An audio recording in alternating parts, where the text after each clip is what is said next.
Hello, friends. How are you? How's things? Let me know. A little something different today. I wanted to introduce you to my new friend. I got a new bass. I know I said when I started playing bass 10 months ago that the P bass was the bass for me and that was it.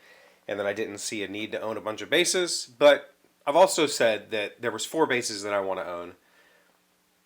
I have the P bass, I have the Stingray, I didn't bring it down, and now I have a Fender Mustang. This is a Fender Mustang. This is I think the Player 2 series. This is one of the Made in Mexico models. PJ. So it has instead of the Mustang pickup, the traditional Mustang pickup, it has a P bass pickup and a jazz bass bridge pickup in it with a selector switch. And I wanted to talk about this bass. Malia bought this for me as like a birthday, Valentine's Day present. It's kind of a cute story behind that. If you want to hear it, maybe I'll tell it someday. But she bought it for me and surprised me with it. This guitar stand sits in the bedroom, and it used to have my Stingray on it because this bass stayed out in the living room, and this was the bass that I played on a daily basis. The Stingray stayed on here, and I was walking into the bathroom, and I saw that the bass that was on here was no longer mint green. It was this tobacco burst color. And I was like, wait, what is it? She bought me the bass. And what I want to talk about is this is a short scale bass, which means nut to bridge is 30 inches. This is small. This is, in comparison to a full scale bass, like the P bass, this is a 34-inch bass. I think you can see the size difference. Hopefully that comes across on camera somehow. Not only is the string, the headstock, the neck much larger, the body is much bigger. And when I was shopping for my first bass, I wanted to stick to a traditional 34-inch scale bass. Like that's the normal scale bass. And I was really adamant about kind of avoiding short scale. Like I don't want short scale.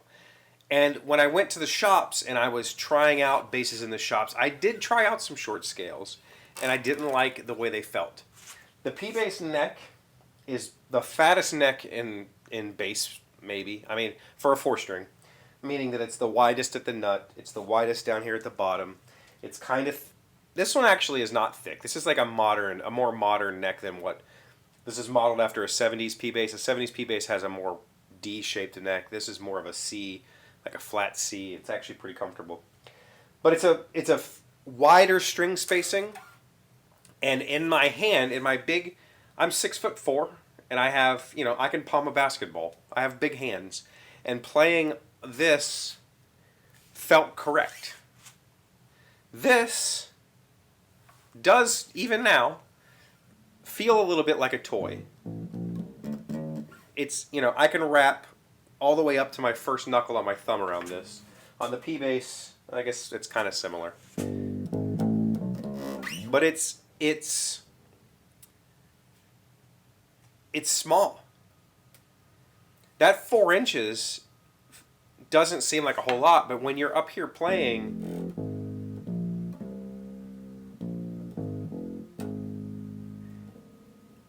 I'm not reaching out here. I would be playing those notes with an extended elbow instead of this kind of tucked in elbow, which means I get a little bit better of a wrist angle. I'm not out here where I have to bend my wrist at a weird angle. I'm playing it more comfortably tucked into my body. The reason that I wanted a short scale after purchasing a full scale bass is because I have heard that the short scale provides more bass. I know that sounds weird, shorter string and whatever, but it's true. It's kind of true. Because of the lighter string tension, first of all, bending on this is much easier than trying to bend these fat ass strings. Because the string is much shorter, it needs to be less tension to get the bass note that you want.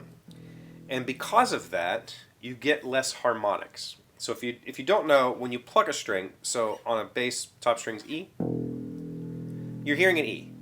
Hopefully you're hearing an E. Hopefully this comes through in a readable way. That's an E. But in there, there's also some other notes mixed in.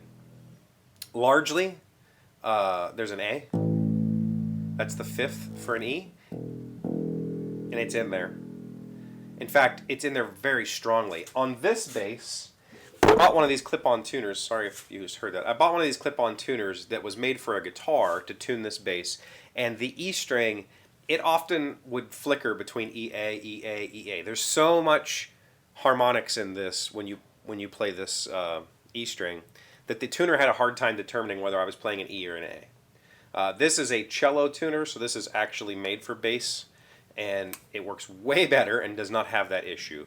But regardless, on this guy, with the floppier strings, you get more fundamental. So there's more E in relation to the A than there is on this guy. I'm not going to plug him in and try to... He's not in tune, I don't know. There's really no way for me, like, playing through my 10-inch Johnson. You guys have met my 10-inch Johnson, right? Playing through my 10-inch Johnson into a cheap condenser mic, recorded on a Canon preamp in my camera, you're not going to hear that. And there's smarter people in the world. If you want to go look this up, where they'll show you waveforms and you can see the harmonics of say a full scale bass versus a short scale, and you can tell that it's much less of those fifths and thirds, usually fifths. But this does have more of a more sound. And the interesting thing about this particular bass is that it's not a traditional Mustang. It doesn't have the little oval shaped pickups. This has a full size P bass pickup. It looks basically identical to this guy. I don't know if it's maybe a touch smaller because of the string spacing, but I think it's identical. I think they're the same pickup. And so you can flip the switch to the P bass position, and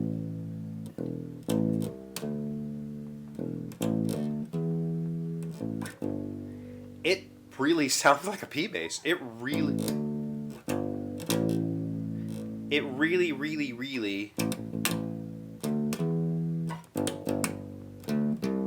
sounds like a P bass. Very, very strange.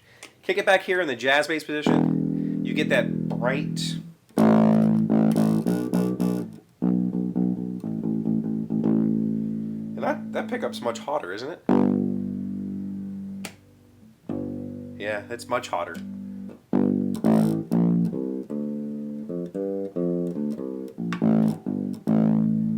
Interesting. I might need to lower it a little bit. I can tell, just looking at it, it's actually...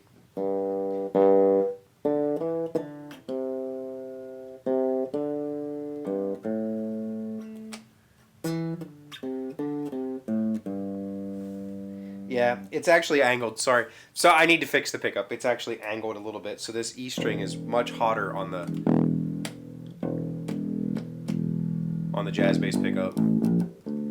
It needs fixed. But regardless, the point of all of this is, I wanted to try a short scale because I wanted to see what that richer fundamental sounds like, and I really like it.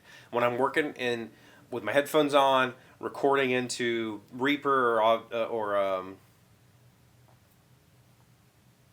whatever the other one is, Ableton, I can hear the difference. But also, when I first started playing this guy, I was getting wrist pain. These frets, when you're playing on this neck, it's so much longer that to get this same reach up here, I can do...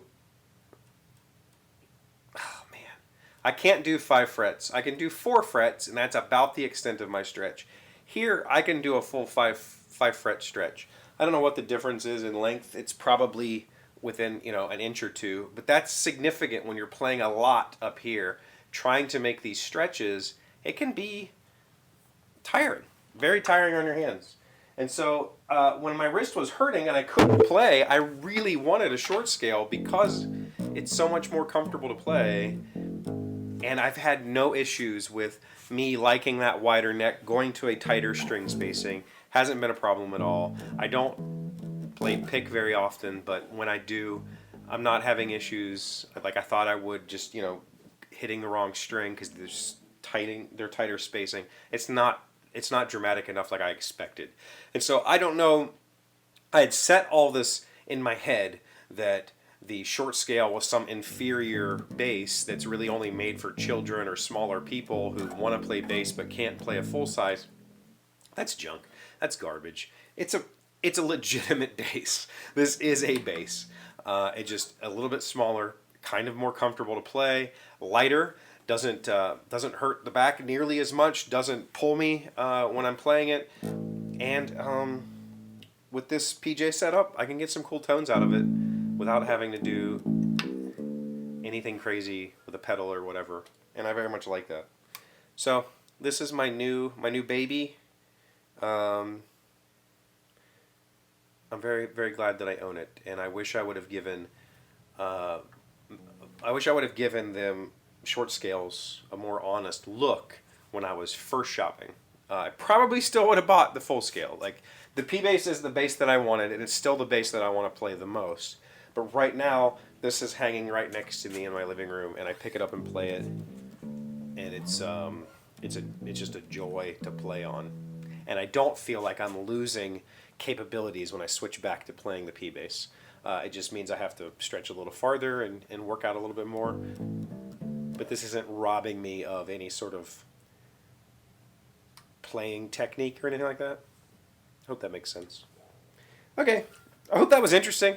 Something different. Haven't done real bass talk on the channel, so there you go. Let me know what you think in the comments. Thank you for watching. If you liked it, please give it a thumb. If you're new here, please subscribe. I'm trying to hit 25,000. I'd love to see that happen again. It's been a while that I've been in a negative subscriber growth, so it's really cool to be positive again. Let's keep it going. I'll see you Monday. Today's 1,000 plus little things happy, successful people do differently. We are learning 12 ways to get a second chance in life. Number 5, focus on the things you can change. Some forces are out of your control. Do the best you can with the resources you have. Wasting your time, talent, and emotional energy on things that are beyond your control is a recipe for frustration, misery, and stagnation. Invest your energy in the things you can change. Emphasis added by me. I think that's really important. Change what you can and learn to accept what you can't. But that doesn't mean that you have to bow down to everything that you can't change. It just means that maybe you need to change your situation so that the thing you can't change goes away.